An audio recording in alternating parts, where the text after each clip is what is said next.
Aku pikir aku sudah kebal dengan rasa sakit. Namun semuanya berubah saat aku bertemu Angga. Pria 30 tahun yang awalnya hanya pacar anak tiriku. Ia sering curhat padaku. Dan dari obrolan itu tumbuh sesuatu yang tak pernah aku bayangkan. Aku mulai merasakan lagi sebuah harapan yang lama hilang. Di saat aku merasa menemukan teman dan mungkin cinta baru, tiba-tiba muncul ancaman misterius. Rumahku dibobol tanpa jejak, pesan ancaman datang, dokumen-dokumen rahasia terkuak, nama mantan suamiku muncul dalam jaringan bisnis yang mencurigakan. Dan di tengah semua itu, hubunganku dengan anak tiriku mulai runtuh. Aku mendadak harus memilih, mempertahankan perasaan yang mulai tumbuh pada Angga, atau melindungi diriku sendiri dan keluargaku dari skandal yang bisa menghancurkan hidup kami. Setiap langkah yang kuambil terasa seperti berjalan di atas kaca. Setiap kata yang kuucapkan bisa jadi memicu bencana. Aku mulai sadar bahwa ada rahasia besar yang melibatkan orang-orang di sekitarku. Rahasia yang bisa mengubah hidupku selamanya. Itulah awal perjalananku. Sebuah perjalanan yang penuh konflik, pengkhianatan, ancaman, keberanian, dan akhirnya pelajaran berharga tentang arti keluarga, kepercayaan, dan keberanian seorang wanita untuk mencari kebahagiaan sejati. Terus ikuti ceritaku di channel Drama Kemarin Sore.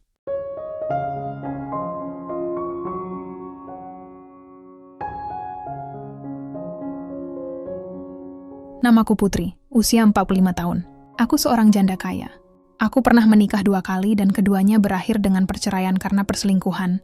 Aku memiliki 1 anak kandung yang sudah berkuliah di luar kota. Aku juga memiliki seorang anak tiri dari pernikahan keduaku. Kami tinggal di sebuah rumah besar di kawasan kota. Aku memiliki bisnis properti dan butik pakaian. Aku mengurus semuanya sendiri dengan bantuan manajer. Setiap hari aku berangkat kerja pukul 8 pagi dan pulang pukul 6 sore. Hidupku tampak teratur. Aku memiliki supir, pembantu, dan asisten pribadi. Mereka semua sudah bekerja cukup lama denganku. Anak tiriku, namanya Citra, berusia 22 tahun. Ia masih kuliah dan tinggal bersamaku. Citra jarang bicara panjang kepadaku. Hubungan kami biasa saja. Kadang dia hangat, kadang dingin. Aku tidak masalah karena aku menghormati ruangnya. Aku selalu mencoba menciptakan rumah yang tenang. Tidak ada drama. Tidak ada pertengkaran. Aku hanya ingin hidup normal setelah 2 kali gagal berumah tangga. Sore itu aku pulang kerja lebih awal. Aku ingin beristirahat dan makan malam dengan Citra. Ketika aku membuka pintu rumah, aku mendengar suara laki-laki dari ruang tamu. Aku berhenti sejenak dan mendengarkan. Aku melihat Citra duduk bersama seorang pria muda. Pria itu memperkenalkan diri sebagai Angga. Umurnya 30 tahun. Penampilannya rapi dan sopan. Ia mengatakan bahwa ia pacar Citra. Aku duduk bersama mereka. Aku berbicara singkat tentang kuliah Citra dan pekerjaanku. Aku tidak terlalu memerhatikan Angga. Aku hanya berpikir dia teman biasa Citra. Namun aku melihat Angga sering memandangku setiap kali aku menjawab pertanyaan. Malam itu aku makan di kamar. Aku merasa sedikit lega karena rumah ini tidak terasa sepi. Ada orang baru. Aku menulis di buku catatan kecilku bahwa aku bersyukur semuanya baik-baik saja. 3 hari kemudian, aku menemukan amplop di meja kerjaku di rumah. Tidak ada nama pengirim. Ketika aku buka, aku melihat foto-foto Citra bersama Angga sedang berdebat di parkiran kampus. Ada juga catatan kecil bertuliskan, "Hati-hati dengan Angga. Dia punya maksud lain." Aku membaca catatan itu berulang kali. Aku merasa bingung. Aku tidak mengenal Angga secara mendalam. Aku hanya tahu dia pacar anak tiriku. Aku menyimpan foto dan catatan itu di laci. Aku tidak mengatakan apa-apa kepada Citra. Malamnya aku melihat Angga datang lagi. Kali ini dia membawa makanan kesukaan Citra. Aku berpura-pura tidak tahu soal foto itu. Namun di dalam kepalaku, aku bertanya-tanya. Siapa sebenarnya Angga? Mengapa ada orang mengirimkan peringatan kepadaku? Aku menatap Angga diam-diam. Aku baru sadar bahwa hidupku yang tenang mungkin tidak akan tetap seperti ini. Aku merasa ada sesuatu yang akan berubah. Episode ini berakhir dengan aku menutup pintu kamar sambil menggenggam foto-foto itu. Aku sadar aku harus waspada. Hari Minggu aku tidak bekerja. Aku bangun lebih pagi dari biasanya. Aku membuat sarapan sederhana untukku dan Citra. Saat aku sedang menata meja makan, bel rumah berbunyi. Asisten rumah membuka pintu. Aku mendengar suara Angga. Aku keluar ke ruang tamu. Angga berdiri membawa beberapa kantong plastik berisi buah dan kue.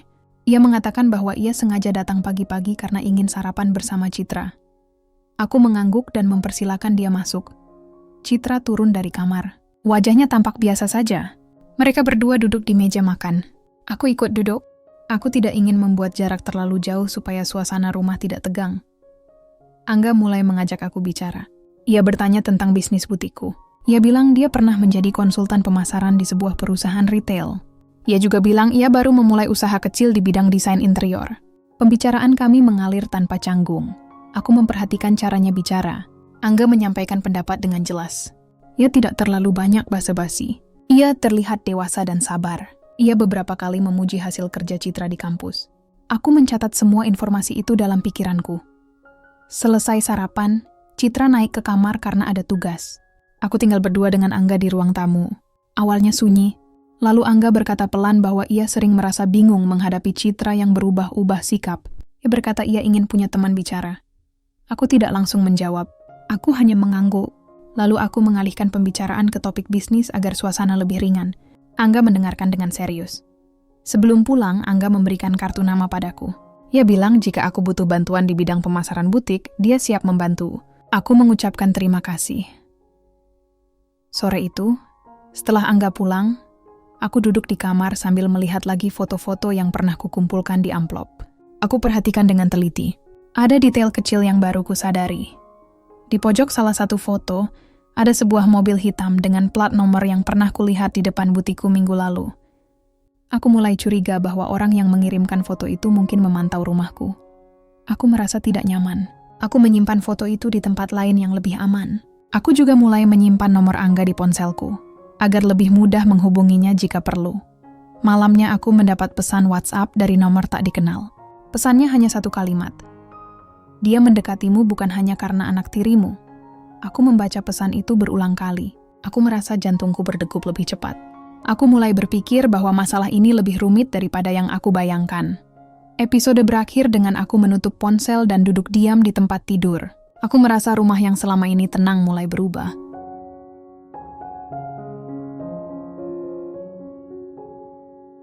Hari Senin sore aku pulang lebih cepat.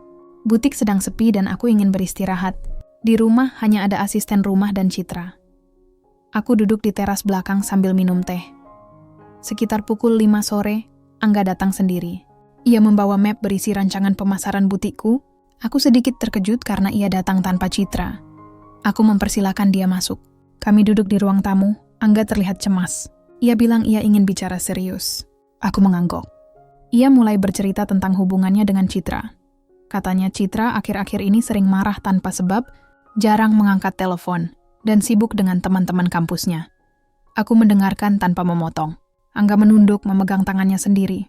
Aku melihat wajahnya tegang. Ia berkata ia takut kehilangan Citra. Aku mencoba menenangkan dengan mengatakan bahwa usia Citra masih muda. Wajar jika dia sedang mencari jati diri. Aku juga menyarankan agar Angga lebih sabar. Saat aku menyampaikan itu, Angga tiba-tiba memegang tanganku sebentar. Tangannya hangat, genggamannya ringan. Ia berkata pelan. Aku hanya butuh orang yang mau mendengarkan. Aku menarik tanganku perlahan. Aku berkata, aku hanya bisa mendengarkan sebagai ibu tiri Citra, tidak lebih. Angga mengangguk, wajahnya tetap terlihat sedih. Sebelum pulang, Angga meminta izin untuk mengirimkan laporan pemasaran lewat email pribadi. Aku mengizinkan. Ia pamit dengan sopan. Setelah Angga pergi, aku masuk ke kamarku. Aku duduk lama di depan laptop. Aku merasa aneh karena aku tidak marah Angga memegang tanganku. Aku malah merasa kasihan. Aku menulis di catatan harian. Angga terlihat tulus, tapi aku harus menjaga jarak. Malam itu aku menerima email dari Angga. Isinya bukan hanya laporan pemasaran, tetapi juga sebuah kalimat pendek. Terima kasih sudah mau mendengarkan. Aku belum pernah merasa setenang ini bicara dengan orang lain. Aku menutup laptop. Aku mulai menyadari hubungan ini mungkin akan berkembang ke arah yang tidak aku rencanakan. Plot twist muncul ketika aku mendapat telepon dari nomor tak dikenal pukul 11 malam. Suara di ujung telepon berkata dengan cepat, "Hati-hati. Angga punya hubungan dengan mantan suamimu." Lalu telepon itu terputus. Aku terdiam lama sambil memegang ponsel. Aku merasa dunia di sekitarku berputar. Episode ini berakhir dengan aku berdiri di depan cermin. Aku berkata pelan pada diri sendiri. Aku harus mencari tahu siapa Angga sebenarnya. Aku bangun pagi dengan pikiran penuh tanda tanya. Telepon misterius semalam terus terngiang. Aku membuka arsip lama di laptopku, mencari data bisnis mantan suamiku yang mungkin berkaitan dengan Angga. Aku tidak menemukan apapun. Namun rasa curiga sudah terlanjur tumbuh. Siang itu aku menerima pesan WhatsApp dari Angga. Ia menulis bahwa ia ingin bertemu sebentar untuk menyerahkan revisi laporan pemasaran. Aku membalas singkat dan setuju. Kami janjian di kafe dekat butik pukul 3 sore. Aku datang lebih dulu. Aku memilih meja di sudut. 15 menit kemudian Angga datang. Ia terlihat lebih rapi daripada biasanya. Ia membawa map dan duduk di depanku. Kami mulai bicara tentang laporan pemasaran. Namun setelah beberapa menit, pembicaraan bergeser. Angga berkata ia merasa hubungannya dengan Citra semakin jauh. Ia pikir karena ia sudah berusaha sabar. Ia menatapku lama. Aku menegaskan aku hanya ibu tirinya. Aku berkata aku mengerti perasaannya tetapi aku tidak ingin terlibat lebih jauh. Angga mengangguk, lalu berkata ia tidak punya niat buruk padaku. Tiba-tiba Angga bercerita tentang masa lalunya. Ia mengatakan ia pernah bekerja di perusahaan kontraktor yang dulu sering berbisnis dengan mantan suamiku. Ia mengaku hanya sebagai staf, tidak kenal dekat. Aku mendengarkan dengan hati-hati. Saat aku hendak berdiri untuk pergi, Angga menahan tanganku sebentar di atas meja. Tatapannya serius. Aku merasa dadaku sesak tapi aku tetap diam. Ia berkata pelan. Aku menghargai Citra, tapi aku lebih nyaman bicara denganmu. Aku menarik tanganku perlahan dan berdiri. Aku berkata aku harus kembali ke butik. Angga juga berdiri. Sebelum aku keluar, ia memberikan kotak kecil berisi pena. Ia bilang itu hadiah kecil karena aku mau membantunya mengenal dunia bisnis. Sore itu aku pulang dengan hati campur aduk. Di rumah Citra sedang duduk di ruang tamu. Ia menatapku tajam lalu bertanya, "Ibu kemana?" Aku menjawab singkat bahwa aku baru pulang dari butik. Citra hanya diam. Malamnya aku menerima email dari seseorang tanpa nama. Isinya satu foto. Di foto itu terlihat aku dan Angga sedang duduk berhadapan di kafe siang tadi. Foto itu diambil diam-diam. Aku membesarkan layar foto itu. Di pojok kanan bawah foto ada tanda air kecil bertuliskan V. Aku tidak tahu artinya. Aku menutup laptop. Aku sadar ada orang yang memantau setiap gerakan kami. Aku merasa ini bukan sekadar masalah pribadi. Ada sesuatu yang lebih besar. Episode ini berakhir dengan aku memutuskan untuk memasang kamera CCTV tambahan di rumah esok pagi. Aku mulai merasa permainan ini baru saja dimulai. Pagi itu aku bangun lebih awal. Aku memanggil teknisi untuk memasang CCTV tambahan di beberapa sudut rumah. Aku bilang pada Citra bahwa ini untuk keamanan. Ida hanya mengangguk tanpa banyak bicara. Aku memperhatikan sikapnya yang mulai dingin. Aku berangkat ke butik pukul 9. Siang itu aku menerima pesan dari Angga yang mengabarkan ia akan datang ke rumah sore nanti untuk membahas konsep pemasaran butik.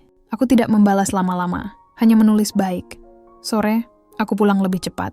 Aku menemukan Citra sedang duduk di ruang tamu, sambil memandang layar ponselnya dengan wajah serius. Aku bertanya apa dia baik-baik saja. Ia menjawab singkat iya. Sekitar pukul 5, Angga datang membawa laptop dan beberapa dokumen. Ia memberi salam sopan pada Citra, lalu duduk di ruang kerja kecilku. Aku menyiapkan teh dan camilan untuk mereka berdua. Awalnya pembahasan bisnis berjalan normal. Angga menunjukkan rencana promosi butik untuk 3 bulan ke depan. Ia menjelaskan strategi media sosial, kerja sama dengan influencer, dan potongan harga khusus. Aku mendengarkan dengan fokus. Namun setelah 1 jam, Citra pamit ke kamarnya karena ada tugas kuliah. Aku dan Angga tinggal berdua. Suasana berubah hening. Angga menatapku lama. Ia berkata pelan bahwa ia merasa Citra semakin menjauh. Ia merasa hanya aku yang mau mendengarkan. Ia berkata ia butuh saran. Aku menghela napas dan berkata, aku tidak bisa ikut campur terlalu jauh. Ia lalu berkata bahwa ia menghormati Citra, tapi ia juga tidak bisa membohongi dirinya sendiri bahwa ia merasa dekat denganku. Kata-kata itu membuatku terdiam. Aku tidak menjawab. Angga menggeser kursinya mendekat. Ia berkata ia tidak bermaksud mengganggu hidupku, hanya ingin aku tahu perasaannya. Ia memegang tanganku sebentar, lalu melepaskannya sendiri. Aku merasa jantungku berdebar, tapi aku menahan diri. Aku berdiri dan berkata aku harus menyiapkan makan malam. Angga mengangguk. Ia berkata ia akan menunggu di ruang tamu. Ketika aku ke dapur, Citra turun dari kamar. Wajahnya tegang. Ia bertanya kenapa Angga masih ada di rumah. Aku menjawab ia sedang membantu urusan butik. Citra hanya menatapku lama lalu berjalan keluar tanpa berkata apa-apa. Setelah makan malam sederhana, Angga pamit pulang. Ia berkata ia akan mengirimkan proposal final lewat email malam ini. Aku mengantar sampai pintu. Ia menunduk hormat lalu pergi. Aku masuk ke kamar. Aku membuka ponselku. Ada pesan dari nomor tak dikenal. Pesannya berbunyi, Citra tahu, bersiaplah. Aku terdiam lama. Aku mulai berpikir bahwa situasi sudah di luar kendali. Aku berbaring di tempat tidur sambil menatap langit-langit. Setengah jam kemudian, Citra masuk ke kamarku tanpa mengetuk. Ia membawa ponselnya dan menunjukkan sesuatu. Di layar ponselnya ada foto aku dan Angga di kafe beberapa hari lalu. Foto yang sama seperti email misterius. Citra bertanya dengan suara bergetar. Ibu ada hubungan apa dengan Angga? Aku tercekat. Aku ingin menjawab tapi lidahku keluh. Aku berkata pelan. Itu hanya urusan pekerjaan. Citra tidak menjawab. Ia menatapku lama lalu berkata, aku harap ibu jujur. Lalu ia keluar dari kamar dan menutup pintu. Aku duduk sendirian. Aku merasa ruang ini semakin sempit. Aku memegang ponselku yang bergetar. Ada email masuk dari Angga. Subjeknya, penting. Aku buka email itu. Isinya singkat. Aku tidak bisa terus begini. Aku harus bicara. Besok sore aku tunggu di tempat biasa. Episode ini berakhir dengan aku memandang layar laptop lama sekali.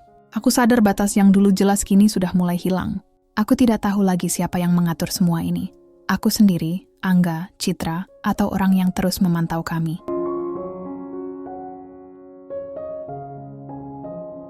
Pagi itu aku bangun dengan kepala penuh pikiran. Pesan dan email dari Angga semalam terus berulang di kepalaku. Aku juga teringat wajah Citra yang marah. Aku merasa tidak nyaman. Aku memutuskan untuk membuat batas baru. Aku menulis daftar langkah-langkah di buku catatan. Mengurangi komunikasi pribadi dengan Angga. Fokus pada bisnis. Bicara baik-baik dengan Citra. Aku berangkat kerja seperti biasa.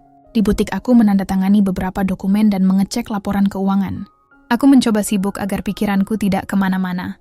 Siang itu Angga mengirim pesan WhatsApp. Aku tunggu sore ini di tempat biasa. Penting.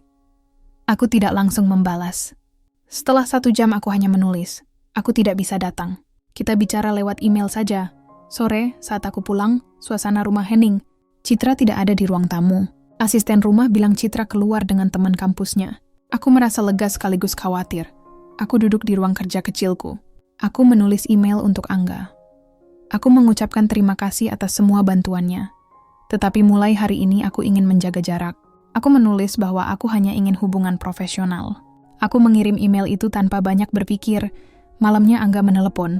Aku tidak mengangkat. Ia menelepon 3 kali. Lalu ia kirim pesan. Kenapa mendadak begini? Aku butuh bicara. Aku tetap tidak membalas. Aku mencoba fokus pada anakku yang di luar kota. Aku menelponnya. Suara anakku membuatku sedikit tenang. Aku merasa aku harus kembali ke peranku sebagai ibu, bukan wanita yang terjebak masalah. Sekitar pukul 10 malam Citra pulang. Ia masuk ke kamarku. Wajahnya lebih tenang. Ia berkata pelan, aku tahu ibu sedang bingung. Aku juga bingung. Tapi aku tidak mau rumah ini rusak. Aku mengangguk. Kami duduk berdua tanpa bicara lama-lama. Aku memutuskan untuk menceritakan sedikit. Aku bilang pada Citra bahwa aku hanya bekerja sama dengan Angga, tidak lebih. Aku juga bilang aku akan menjaga jarak mulai sekarang. Citra menghela napas dan berkata, aku harap ibu serius. Lalu ia keluar kamar. Aku merasa sedikit lega setelah percakapan itu. Aku berbaring di tempat tidur. Ponselku bergetar lagi. Ada email dari alamat misterius. Isinya hanya 1 kalimat. Kau pikir kau bisa lepas? Besok pukul 3 sore lihat CCTV, aku langsung bangun. Aku membuka rekaman CCTV lewat aplikasi di ponsel. Semua tampak normal. Tidak ada orang asing. Namun aku merasa gelisah. Aku tidak tahu maksud pesan itu. Episode ini berakhir dengan aku duduk di kursi dekat jendela sambil memegang ponsel. Aku sadar bahwa aku sudah memutuskan menjaga jarak, tapi orang lain sedang berusaha mendekat dengan cara yang tidak kukenal. Pagi itu aku berangkat kerja lebih awal. Semalam aku hampir tidak tidur karena memikirkan pesan misterius tentang CCTV. Sesampai di butik aku, langsung memeriksa laporan penjualan. Dan mencoba mengalihkan pikiran. Sekitar pukul 11, siang aku mendapat email dari Angga. Ia mengirim revisi strategi pemasaran dan menawarkan untuk presentasi langsung ke timku. Ia menulis dengan kalimat yang sangat profesional, tetapi di akhir email ia menambahkan, aku tetap ingin bicara. Aku tidak bisa hanya lewat email. Aku tidak membalas. Aku memutuskan fokus ke rapat dengan manajer. Namun setelah rapat, aku mendapat panggilan telepon dari nomor tidak dikenal. Suara di ujung sana berkata cepat. Cek CCTV rumah sekarang. Lalu telepon ditutup. Aku langsung membuka aplikasi CCTV di ponsel. Pada layar terlihat seseorang berdiri di depan gerbang rumahku. Ia memakai hoodie hitam dan masker. Ia hanya berdiri diam beberapa detik lalu pergi. Aku menyimpan rekaman itu. Sore, aku pulang. Aku bertanya pada asisten rumah apakah ada orang asing datang. Ia bilang tidak ada hanya kurir paket kecil untuk Citra. Aku meminta paket itu. Paket itu hanya berisi flash disk. Tidak ada catatan pengirim. Aku menyimpannya untuk dicek nanti. Saat malam tiba, Angga tiba-tiba datang. Ia membawa beberapa brosur desain interior untuk butikku. Ia berkata ia lewat saja sekalian mampir. Aku awalnya ingin menolak, tapi aku khawatir ia akan menunggu di luar. Aku mempersilakan dia masuk sebentar Citra sedang tidak di rumah. Aku dan Angga duduk di ruang kerja kecil. Angga mencoba berbicara santai tentang bisnis, lalu mulai menyentuh topik pribadi. Ia berkata ia merasa bersalah telah membuatku repot. Ia tetap berkata ia sebenarnya ingin membantuku. Aku menjawab dingin bahwa aku hanya ingin hubungan profesional. Aku juga menyampaikan bahwa ada orang misterius memantau rumah ini. Angga terlihat kaget. Ia bertanya siapa orang itu. Aku berkata aku tidak tahu. Angga lalu berdiri dan berkata, ia bisa memasang sistem keamanan tambahan di rumah. Aku menolak. Ia berkata ia hanya ingin memastikan aku aman. Aku tetap menolak. Ketika aku berdiri untuk mengantar Angga pulang, ia tiba-tiba memelukku sebentar. Aku terdiam. Pelukan itu singkat. Aku melepaskan diri dan berkata dengan suara tegas, kita cukupkan di sini. Angga menunduk, minta maaf, lalu pergi. Setelah Angga keluar, aku mengambil flash disk yang tadi siang datang. Aku colok ke laptop. Di dalamnya hanya ada satu file video. Aku klik. Video itu menunjukkan rekaman CCTV rumahku sendiri dari sudut yang tidak pernah kupasang kamera. Terlihat aku dan Angga di ruang kerja sore tadi. Terlihat jelas bahkan sampai saat Angga memelukku. Di bagian akhir video ada teks, kau tidak bisa sembunyi. Pilih dia, atau pilih keluargamu.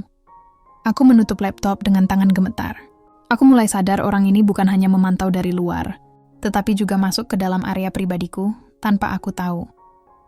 Episode ini berakhir dengan aku menutup semua pintu rumah, mematikan lampu ruang kerja, dan duduk sendirian di ruang tamu dengan ponsel di tangan.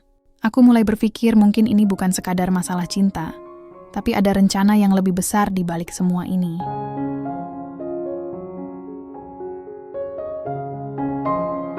Malam setelah melihat video di flash disk itu aku hampir tidak tidur.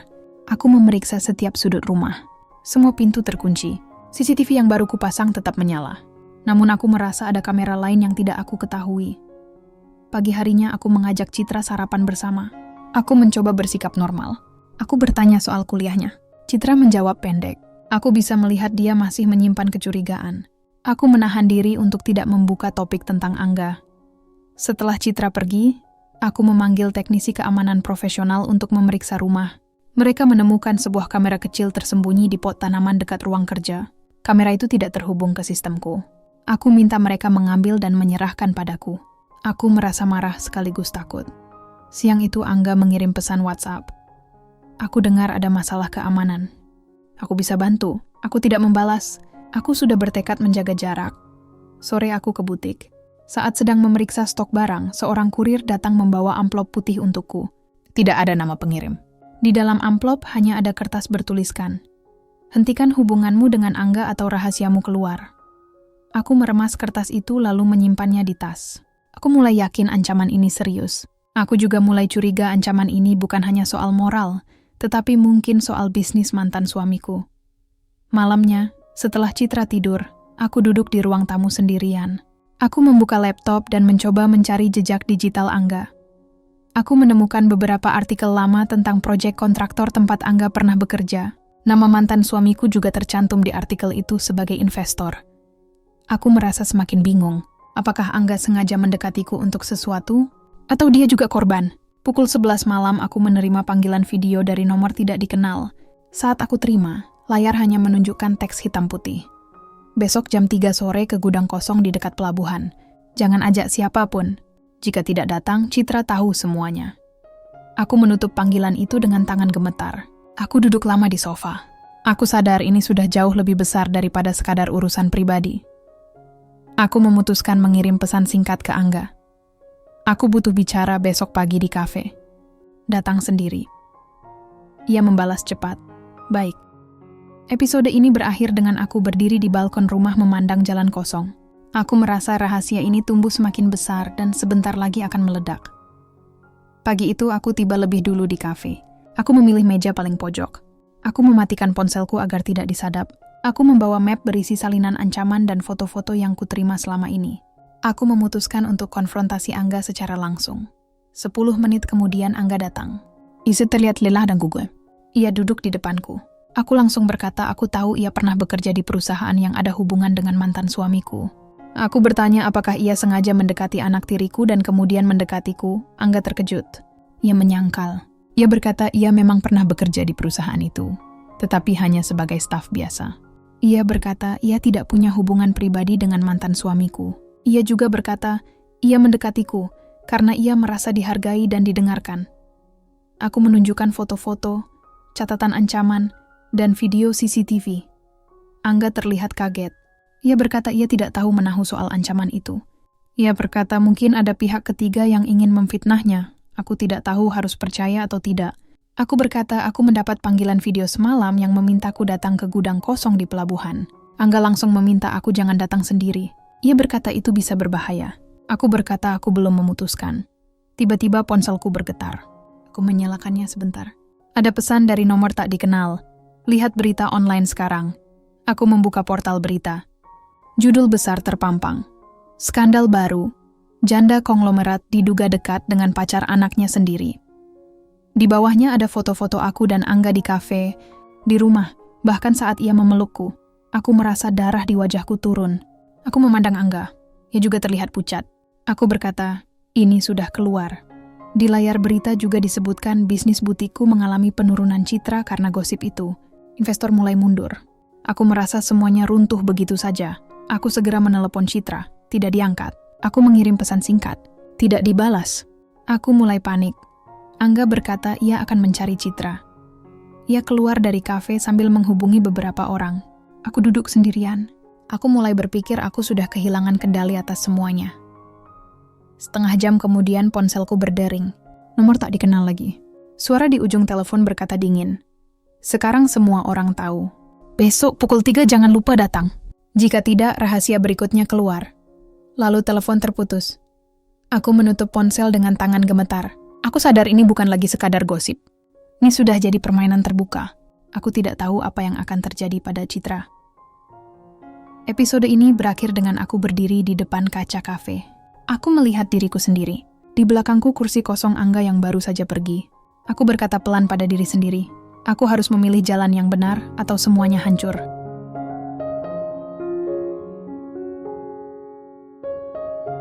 Aku bangun dengan kepala berat.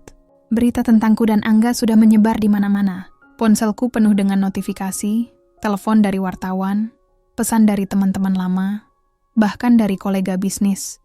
Investor butikku membatalkan kontrak satu persatu. Aku masuk ke ruang kerja kecilku. Aku menutup pintu. Aku memandangi CCTV yang terus menyala. Aku melihat Citra keluar rumah pukul 8 pagi tanpa bicara padaku.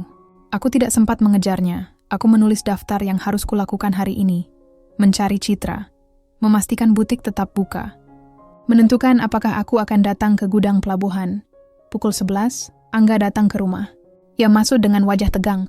Aku berkata aku tidak ingin ada wartawan memotretnya di depan rumah. Ia mengangguk. Kami duduk di ruang tamu. Aku berkata tegas bahwa situasi ini sudah di luar kendali. Aku berkata aku tidak bisa melanjutkan apapun dengannya. Aku juga berkata aku mendapat ancaman untuk datang ke gudang pelabuhan pukul 3.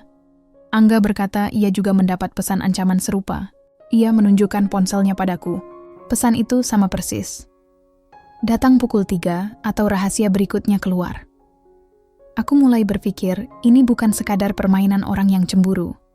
Tapi ada operasi besar untuk menjebak kami. Aku memutuskan menelepon pengacara pribadiku. Aku menjelaskan situasinya. Pengacara menyarankan aku tidak datang sendirian dan segera melapor ke polisi. Namun pesan ancaman itu jelas melarang aku membawa siapapun. Sebelum kami melanjutkan pembicaraan, Citra pulang. Wajahnya marah. Ia langsung berkata, "Aku tahu semuanya. Semua media membicarakan ibu. Aku malu." Aku mencoba menenangkan. Aku berkata aku tidak punya hubungan apapun dengan Angga selain bisnis. Citra menangis. Ia berkata ia merasa dibohongi. Ia berkata ia sudah memutuskan hubungannya dengan Angga karena tidak tahan dengan gosip ini. Ia juga berkata ia ingin pindah kos di dekat kampus. Aku menahan napas. Aku berkata aku minta maaf. Citra hanya berkata, "Lindungi diri ibu sendiri. Aku tidak mau terlibat." Lalu ia masuk kamar dan menutup pintu. Setelah itu Angga berdiri. Ia berkata ia akan ke gudang pelabuhan lebih dulu untuk memastikan aman. Aku menolak. Aku berkata aku harus yang datang karena ancaman itu ditujukan padaku. Angga berkata ia tidak akan membiarkanku sendirian. Pukul 2 siang aku bersiap. Aku mengganti ponsel dengan ponsel cadangan. Aku membawa flash disk berisi bukti ancaman, foto, dan video. Aku juga menyiapkan kamera kecil di tas. Aku berkata pada asisten rumah bahwa aku akan keluar urusan bisnis. Aku meminta ia menjaga Citra. Aku keluar lewat pintu samping. Angga menunggu dengan mobil di luar. Kami berangkat bersama menuju pelabuhan. Sepanjang perjalanan aku tidak bicara. Aku hanya melihat keluar jendela. Angga mencoba menenangkanku. Ia berkata ia akan melindungiku. Aku tidak menjawab. Kami sampai di dekat gudang kosong itu pukul 2.50. Tempatnya sepi. Hanya ada beberapa kontainer kosong dan truk parkir jauh. Aku merasakan jantungku berdebar kencang. Aku melihat pintu gudang terbuka sedikit. Tidak ada orang di luar. Aku mengajak Angga menunggu di mobil. Namun ponselku bergetar. Pesan baru masuk. Masuk sekarang, sendiri. Aku menatap Angga. Ia berkata jangan masuk. Aku berkata aku harus. Aku keluar dari mobil. Aku berjalan perlahan menuju pintu gudang. Di dalam gelap. Aku menyalakan senter kecil dari ponsel. Aku berjalan beberapa langkah. Tiba-tiba pintu gudang menutup di belakangku dengan suara keras. Aku berbalik. Pintu terkunci dari luar. Aku berteriak memanggil Angga. Tidak ada jawaban. Ponselku bergetar. Ada panggilan video dari nomor tak dikenal. Aku terima. Di layar muncul wajah seseorang dengan topeng. Suaranya berat. Kau akhirnya datang. Sekarang kau harus memilih. Serahkan semua dokumen bisnis mantan suamimu atau rahasiamu tidak akan berhenti bocor. Aku terdiam. Aku berkata aku tidak punya dokumen itu. Orang itu berkata ia tahu aku menyimpannya. Ia memberi waktu 1 hari untuk menyerahkan. Lalu panggilan terputus. Pintu gudang terbuka kembali. Angga berlari masuk. Ia berkata ia mendengar suara dari dalam. Aku menceritakan semua yang baru saja terjadi. Angga terlihat terkejut. Ia berkata ia tidak tahu soal dokumen apapun. Episode ini berakhir dengan aku dan Angga keluar dari gudang, kembali ke mobil dengan perasaan semakin kacau. Aku sadar sekarang bahwa ancaman ini berhubungan langsung dengan masa lalu bisnis mantan suamiku, dan aku berada di tengah-tengahnya. Kami sampai di rumah pukul 5 sore. Aku langsung mengunci pintu dan menutup semua tirai. Aku duduk di ruang tamu dengan kepala penuh pikiran. Ancaman orang di gudang tadi terus terngiang. Mereka meminta dokumen bisnis mantan suamiku, yang bahkan aku tidak tahu keberadaannya. Angga mencoba menenangkan. Ia berkata ia akan mencari informasi soal mantan suamiku. Aku berkata aku tidak mau melibatkan orang lagi. Aku merasa makin sulit membedakan mana teman mana musuh. Tak lama kemudian ponselku berdering. Investor butik terakhir yang masih bertahan menghubungiku. Ia berkata ia menarik semua modalnya karena reputasi buruk yang sekarang menempel padaku. Aku memohon agar mereka menunggu sampai gosip reda. Namun mereka tetap menolak. Setelah telepon itu berakhir, aku merasa seluruh perjuanganku selama bertahun-tahun lenyap begitu saja. Citra keluar dari kamarnya. Ia membawa koper. Maksud dia akan pindah kos mulai malam ini. Aku mencoba menghentikannya. Aku berkata aku sedang diancam orang yang tidak aku kenal. Aku meminta ia tinggal. Citra hanya berkata, aku butuh waktu sendiri. Aku tidak mau terjebak masalah ibu. Ia keluar rumah tanpa pelukan, hanya dengan wajah sedih. Aku berdiri di depan pintu memandang mobil taksi online yang membawanya pergi. Aku merasa benar-benar sendirian. Malam itu aku dan Angga duduk di ruang kerja. Aku membuka lemari arsip lama yang berisi dokumen peninggalan mantan suami. Aku berharap menemukan petunjuk. Ada tumpukan surat, kontrak lama, laporan bank, tapi tidak ada yang sesuai dengan yang diminta orang bertopeng itu. Angga berkata ia melihat satu nama yang mencurigakan di salah satu dokumen, PT Garuda Prima, perusahaan yang dulu mengerjakan proyek pemerintah. Ia berkata mungkin dokumen yang diminta terkait proyek itu. Aku mengangguk pelan. Aku berkata aku memang pernah melihat map merah dengan nama itu, tapi aku lupa di mana. Kami memutuskan mencari besok pagi ke gudang arsip butikku. Tiba-tiba ponselku bergetar. Ada pesan masuk dari nomor tak dikenal. Kami tahu anakmu pindah malam ini. Jangan coba-coba melapor ke polisi. Kau hanya punya waktu sampai besok siang. Aku menunjukkan pesan itu ke Angga. Wajahnya tegang. Ia berkata ini bukti nyata mereka memantau gerakan kami. Ia meminta aku pindah tempat tinggal malam ini juga. Aku berkata aku tidak mau lari. Sekitar pukul 11 malam, listrik rumah mati. Gelap total. Aku dan Angga langsung menyalakan senter ponsel. Aku memeriksa jendela. Di luar tidak ada apa-apa. Namun aku melihat bayangan seseorang bergerak cepat di halaman. Aku langsung mengunci semua pintu tambahan. Angga memegang tongkat kayu kecil yang ada di dekat pintu. Kami berdua menunggu di ruang tamu dengan lampu darurat. Beberapa menit kemudian listrik menyala lagi. Bayangan orang itu sudah tidak ada. Aku membuka CCTV. Tidak ada rekaman apa-apa. Kamera hanya menunjukkan layar hitam selama listrik mati. Aku merasa ini bukan kebetulan. Ini peringatan nyata bahwa mereka bisa masuk kapan saja. Aku memutuskan menghubungi seorang teman lama, Rina, yang pernah bekerja di firma hukum internasional. Aku berkata aku butuh bantuan menyimpan dokumen penting dan meminta perlindungan hukum. Rina berkata ia akan datang besok pagi. Episode ini berakhir dengan aku duduk di sofa ruang tamu, dengan mata terbuka lebar, tidak bisa tidur. Angga tertidur sebentar di kursi sebelahku. Aku menatap lampu darurat yang berkedip pelan. Aku sadar aku sudah terpojok sepenuhnya dan besok adalah hari penentuan. Pagi itu aku bangun sebelum matahari terbit. Aku langsung menuju ruang kerja. Aku merapikan semua dokumen, flash disk, dan barang-barang penting ke dalam 2 tas berbeda. Aku sudah tidak percaya lagi pada siapapun. Pukul 7 pagi Rina datang. Ia membawa 2 pengacara muda. Mereka duduk di ruang tamu. Aku menceritakan semua kronologi ancaman. Dari awal sampai kemarin malam, aku menunjukkan foto-foto, rekaman CCTV, dan pesan ancaman. Rina terlihat serius. Ia berkata kasus ini sudah masuk kategori pemerasan dan teror. Aku berkata aku takut melapor polisi karena ancaman itu menyebutkan Citra. Rina berkata ia bisa membantu menghubungi aparat tanpa jejak, tapi aku harus tetap berhati-hati. Ia menyarankan aku pindah sementara ke apartemen aman. Aku ragu. Aku merasa meninggalkan rumah sekarang sama saja menyerahkan kendali ke mereka. Aku berkata aku ingin menemukan dokumen yang mereka maksud dulu sebelum mengambil langkah berikutnya. Setelah pengacara pergi, aku dan Angga menuju gudang arsip butik. Kami menggeledah semua map lama, debu dan kertas memenuhi ruangan. Setelah 1 jam, Angga menemukan map merah bertuliskan PT Garuda Prima. Di dalamnya ada kontrak proyek besar yang ditandatangani mantan suamiku dan pejabat tinggi. Ada juga lembaran transfer dana ke rekening luar negeri. Aku langsung merasakan jantungku berdegup kencang. Aku sadar dokumen ini berharga besar. Mungkin ini yang mereka cari. Aku memasukkan map itu ke tas dan menguncinya. Ponselku bergetar. Pesan baru. Bagus. Sekarang bawa dokumen itu ke tempat biasa jam 3. Datang sendiri. Aku memandang Angga. Aku berkata, mereka tahu. Angga meminta aku jangan datang. Ia berkata ia akan pergi sendiri. Aku menolak keras. Aku berkata ini urusanku. Ia berkata setidaknya biarkan ia mengikutiku diam-diam. Aku tetap menolak. Kami kembali ke rumah.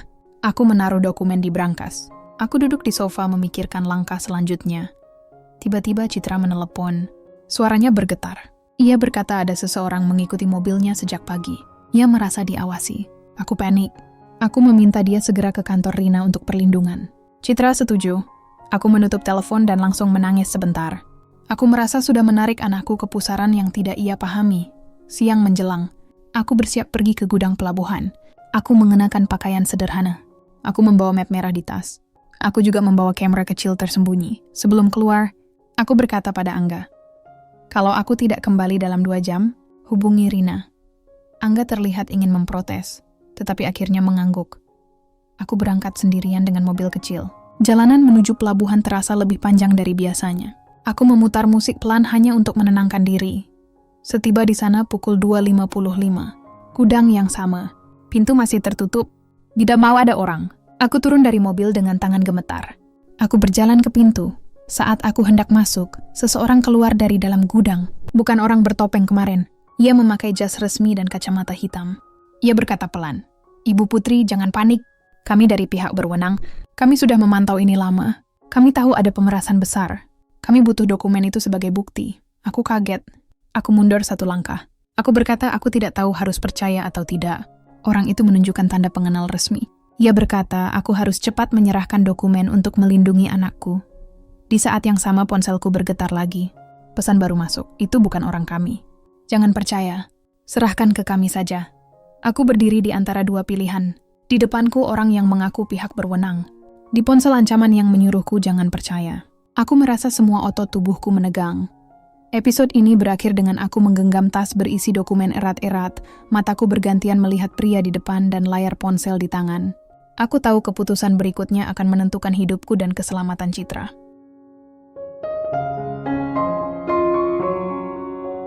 Aku berdiri diam di depan gudang dengan tas di tangan. Pria berjas di depanku menatap tajam sambil menunjukkan tanda pengenal. Ponselku terus bergetar dengan pesan ancaman. Aku merasa dadaku sesak. Semua yang kulalui selama beberapa minggu terakhir seperti berpadu di satu titik ini. Aku menarik napas panjang. Aku berkata kepada pria itu, aku butuh waktu sebentar. Aku berjalan mundur 3 langkah sambil tetap menggenggam tas.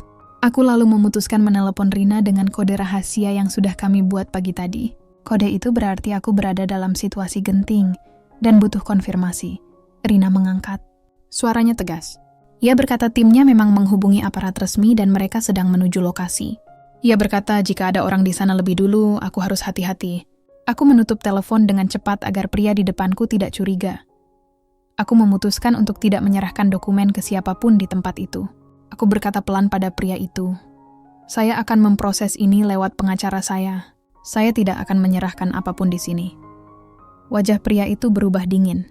Ia berkata aku akan menyesal.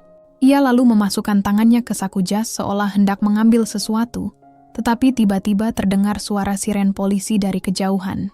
Pria itu langsung berbalik dan pergi ke arah lain. Aku memanfaatkan momen itu untuk masuk ke mobil dan menutup pintu.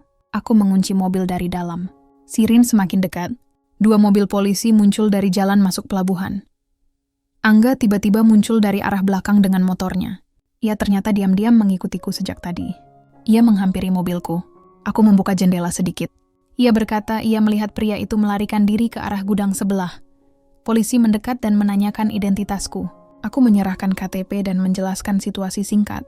Mereka meminta aku ikut ke kantor polisi terdekat untuk memberikan keterangan.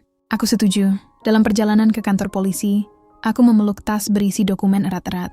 Aku merasa sedikit lega, tapi masih takut. Aku tidak tahu apakah orang yang mengancamku akan berhenti setelah ini, atau justru semakin nekat. Di kantor polisi aku bertemu lagi dengan Rina. Ia sudah lebih dulu sampai. Ia mengatur agar aku bisa memberikan dokumen itu sebagai bukti resmi. Aku menyerahkannya setelah menandatangani beberapa lembar berita acara. Polisi berkata mereka akan memeriksa keaslian dokumen dan melacak pihak yang mengancamku. Angga duduk di luar ruang pemeriksaan. Ia terlihat lelah. Aku menghampirinya setelah selesai. Aku berkata aku berterima kasih karena ia tetap datang meskipun aku sudah meminta tidak ikut. Ia hanya mengangguk. Sore itu kami keluar dari kantor polisi. Udara terasa berat. Aku mendapat pesan singkat dari Citra.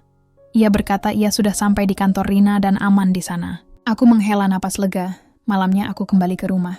Rumah terasa sepi. Namun untuk pertama kalinya setelah sekian lama, aku merasa ada sedikit ruang untuk bernapas. Aku tahu masalah belum selesai, tetapi aku sudah mengambil keputusan besar. Mempercayakan semuanya pada jalur hukum, dan tidak lagi bermain di bawah ancaman. Aku duduk di sofa ruang tamu bersama Angga. Kami tidak banyak bicara. Aku hanya memegang tangannya sebentar sebagai ucapan terima kasih.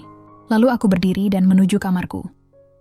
Episode ini berakhir dengan aku menutup pintu kamar pelan-pelan, menyandarkan punggung ke dinding, dan menutup mata. Untuk pertama kalinya aku merasa punya kendali kembali meskipun risikonya besar. Aku berbisik pada diri sendiri. Aku sudah memilih jalanku. Pagi itu aku bangun lebih tenang. Aku membuka jendela kamar. Matahari masuk perlahan. Untuk pertama kali dalam beberapa minggu aku bisa menarik napas panjang tanpa rasa panik berlebihan. Namun aku sadar masalah belum selesai. Aku sudah menyerahkan dokumen ke polisi. Tapi aku belum tahu reaksi pihak yang mengancamku. Aku memeriksa ponsel.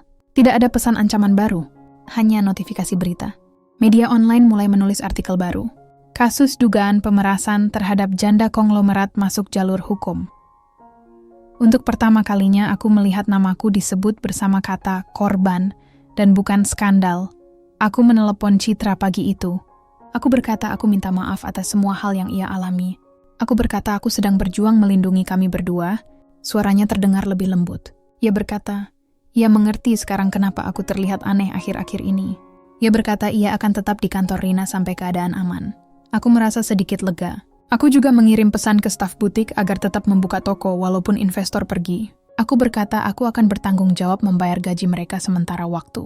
Mereka menjawab siap mendukungku. Siang hari aku didatangi penyidik polisi ke rumah.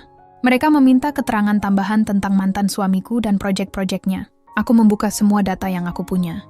Mereka berterima kasih dan berkata ini sangat membantu. Setelah polisi pergi, Angga datang. Ia membawa makanan sederhana dan duduk di ruang tamu. Kami makan bersama tanpa banyak bicara. Namun aku bisa merasakan suasana di antara kami sudah berubah. Tidak ada lagi rasa sembunyi-sembunyi atau tegang.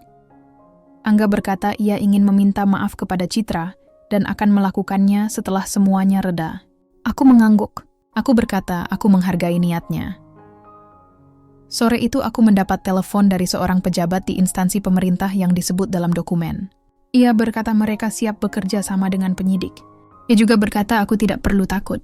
Telepon itu memberi semacam sinyal bahwa aku tidak sendirian lagi. Malamnya aku menerima email dari firma hukum internasional yang dihubungi Rina. Mereka menawarkan perlindungan saksi jika diperlukan. Aku membaca surat itu berulang kali. Rasanya seperti ada pintu baru yang terbuka di tengah jalan gelap. Aku menutup laptop dan berjalan ke teras. Angga duduk di sana memandang langit. Aku duduk di sebelahnya. Nah, kami berbicara pelan tentang masa depan. Ia berkata ia ingin kembali fokus ke pekerjaannya sendiri dan memperbaiki hidupnya. Aku berkata aku juga ingin memulihkan butik dan hubunganku dengan Citra. Kami saling menggenggam tangan sebentar. Tidak ada kata-kata besar, hanya rasa lega bahwa badai mulai reda. Episode ini berakhir dengan aku berdiri di depan pintu rumah memandang langit malam. Aku menyadari meskipun reputasiku hancur di media, aku masih punya kesempatan memperbaiki semuanya. Aku berkata pelan pada diri sendiri, aku akan bangkit. Pagi itu aku bangun lebih segar. Setelah semua kejadian berat, tidurku untuk pertama kalinya nyenyak. Aku mengecek ponsel. Tidak ada pesan ancaman. Hanya email dari polisi yang menyatakan sudah ada beberapa orang yang ditahan terkait jaringan pemerasan. Mereka menemukan bukti digital yang cocok dengan dokumen yang aku berikan. Aku tersenyum pelan. Rasanya seperti ada beban besar yang turun dari pundakku. Aku langsung menelepon Citra. Suaranya terdengar lebih cerah. Eborgan semenskakut berita itu di televisi dan merasa lega. Ia bertanya kapan bisa pulang. Aku berkata rumah sudah lebih aman, tetapi aku ingin ia tetap bersama Rina sampai benar-benar jelas. Siang itu aku pergi ke butik. Para staf menyambutku dengan senyum kecil. Mereka berkata banyak pelanggan setia yang tetap datang meskipun gosip masih beredar. Aku merasa terharu. Aku mengumpulkan staf di ruang tengah, berkata aku berterima kasih atas kesetiaan mereka. Aku juga berkata aku akan berjuang agar butik tetap berjalan. Sore hari aku bertemu Rina di kantor hukumnya. Kami membicarakan langkah berikutnya. Ia berkata, aku sudah memenuhi syarat untuk mendapatkan perlindungan saksi dan beberapa fasilitas keamanan tambahan. Aku setuju. Rina juga menyarankan aku membuat pernyataan resmi ke publik agar citra pribadiku pulih. Ia menyiapkan teksnya dengan hati-hati. Aku membaca draft itu. Isinya tentang bagaimana aku menjadi korban pemerasan dan tidak pernah melakukan hal-hal yang dituduhkan media. Malamnya aku mengadakan konferensi pers kecil di butik. Wartawan datang dengan kamera. Aku berbicara singkat, menjelaskan situasi, menunjukkan bukti surat resmi dari polisi.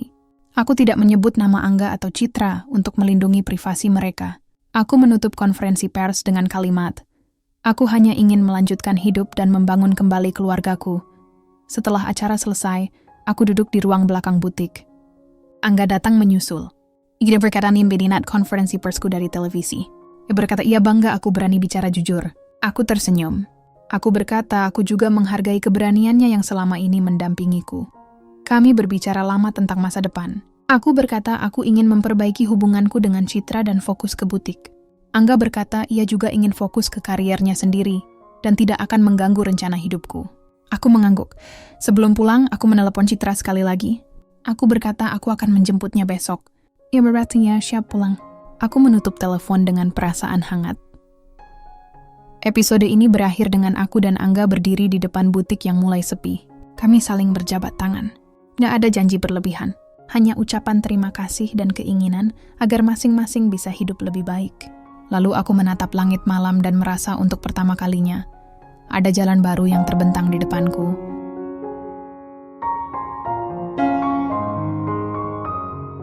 Pagi itu aku bangun lebih bersemangat dari biasanya. Hari ini aku berjanji menjemput Citra. Aku menyiapkan sarapan sederhana lalu bersiap berangkat. Jalan menuju kantor Rina terasa lebih ringan dibanding beberapa minggu lalu. Tidak ada rasa takut yang menghantui. Sesampai di sana, Citra sudah menunggu di lobi bersama Rina. Ia membawa koper yang sempat ia bawa pergi dari rumah. Wajahnya terlihat lebih tenang. Aku menghampirinya pelan. Kami saling bertatapan sebentar sebelum akhirnya ia tersenyum tipis. Aku langsung memeluknya erat. Aku berkata aku minta maaf atas semua hal yang ia alami. Ia berkata ia mengerti sekarang. Ia juga meminta maaf karena sempat marah dan menjauh. Kami berdua menangis sebentar di pelukan itu. Rina menepuk bahu kami sambil tersenyum. Di perjalanan pulang, aku dan Citra duduk di mobil tanpa kata-kata panjang. Hanya ada musik pelan. Aku merasa rumahku akan terasa hidup lagi setelah ini. Sesampainya di rumah, Citra langsung masuk ke kamarnya yang dulu. Aku melihat ia mengatur barang-barangnya, mengganti spray, dan membuka jendela.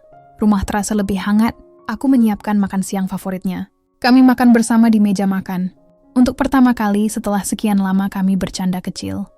Setelah makan, aku menceritakan kepadanya tentang dokumen, ancaman, dan bagaimana aku akhirnya memilih jalur hukum. Aku tidak menyembunyikan apapun. Citra mendengarkan serius.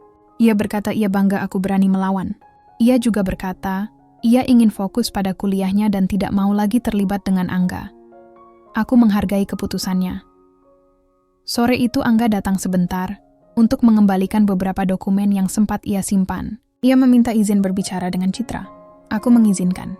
Mereka berbicara di teras. Aku melihat dari jauh. Percakapan mereka tenang. Setelah beberapa menit mereka berjabat tangan, Citra masuk ke rumah tanpa terlihat marah. Angga pamit padaku dengan sopan dan berkata, ia akan fokus ke pekerjaannya sendiri. Malamnya aku dan Citra duduk di ruang tamu. Televisi menayangkan berita tentang penangkapan para pelaku pemerasan. Polisi mengungkap jaringan besar yang memanfaatkan data proyek lama untuk memeras keluarga-keluarga pejabat dan pengusaha. Aku mematikan televisi setelah berita selesai. Aku berkata pada Citra bahwa aku ingin hidup sederhana dan lebih berhati-hati memilih orang di sekitarku. Citra mengangguk. Ia berkata ia hanya ingin kami berdua hidup damai.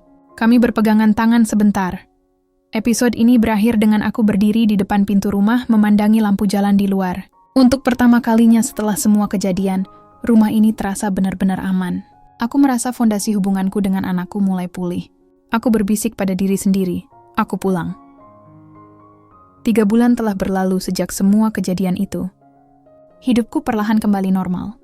Aku memulai pagi dengan rutinitas sederhana, membuat teh, memeriksa butik, dan mengantar Citra ke kampus jika ia minta. Tidak ada lagi telepon misterius, ancaman, atau berita buruk yang muncul. Aku dan Citra semakin dekat. Kami rutin sarapan bersama. Ia juga lebih terbuka bercerita tentang kuliahnya. Sesekali kami tertawa saat membicarakan masa lalu yang rumit. Aku merasa hubungan kami tidak hanya pulih, tetapi menjadi lebih dewasa. Butikku juga mulai bangkit. Pelanggan kembali berdatangan. Beberapa investor baru menawarkan kerjasama setelah mengetahui aku terbebas dari kasus pemerasan. Aku memilih dengan hati-hati. Aku tidak lagi terburu-buru mengambil keputusan. Aku belajar banyak dari pengalaman ini. Aku juga memperkuat sistem keamanan rumah dan butik. Semua lebih terkontrol. Aku tidak mau kejadian lama terulang. Aku juga mulai aktif memberikan seminar kecil tentang keberanian perempuan menghadapi ancaman dan pemerasan. Undangan itu datang dari universitas tempat Citra kuliah. Aku senang bisa berbagi pengalaman secara positif. Tentang Angga, ia memilih pindah kota untuk memulai pekerjaan baru. Sebelum berangkat, ia sempat bertemu aku dan Citra. Pertemuan itu singkat. Ia meminta maaf sekali lagi kepada Citra, lalu berpamitan padaku. Kami berjabat tangan. Tidak ada lagi janji atau rencana pribadi. Hanya doa agar masing-masing hidup lebih baik. Setelah ia pergi, aku merasa lega sekaligus sedih. Tapi aku tahu itu yang terbaik. Aku pun mulai menjalani kegiatan baru yang lebih sehat. Aku ikut kelas yoga, ikut kelompok bisnis wanita, dan menulis catatan pribadi tentang perjalanan hidupku. Catatan itu kuberi judul, Jalan Baru. Aku menulisnya bukan untuk menjualnya, tetapi sebagai cara merangkum pengalaman yang hampir menghancurkan hidupku. Citra juga semakin aktif di kampus. Ia mulai ikut kegiatan sosial. Ia bahkan berkata suatu hari ia ingin membuka usaha sendiri. Aku mendukungnya sepenuhnya. Aku berkata aku akan selalu ada untuknya. Tapi ia juga harus mandiri. Satu sore, aku dan Citra duduk di balkon rumah memandang langit sore. Aku memegang secangkir teh hangat. Ia memegang buku catatannya. Kami berbicara ringan tentang masa depan. Aku berkata aku tidak lagi ingin hidup dalam ketakutan atau ketergantungan pada siapapun. Aku ingin menjalani hidup dengan tenang, membangun usaha, dan menjadi ibu yang lebih baik. Citra mengangguk sambil tersenyum. Aku memandangi rumah kami yang kini terasa lebih terang. Semua benda yang dulu terasa penuh kenangan buruk kini menjadi tanda kebangkitan kami. Aku memandang wajah Citra yang tampak dewasa. Aku merasa bersyukur atas semua yang kami lalui. Di akhir episode ini, aku duduk di meja kerjaku dan membuka catatan harian. Aku menulis, aku sudah melewati badai. Aku belajar bahwa uang dan status tidak menjamin kebahagiaan. Aku belajar memilih orang-orang di sekitarku dengan lebih hati-hati. Aku belajar bahwa keberanian bukan hanya melawan orang lain, tetapi juga melawan rasa takut sendiri. Aku siap menempuh jalan baru bersama anakku. Aku menutup buku catatan itu. Di luar jendela lampu kota mulai menyala. Aku tersenyum. Untuk pertama kalinya aku benar-benar merasa bebas. Cerita berakhir dengan aku dan Citra berdiri di teras rumah memandang malam yang tenang. Tidak ada ancaman. Tidak ada rahasia, hanya ada langkah baru menuju kehidupan yang lebih matang dan damai.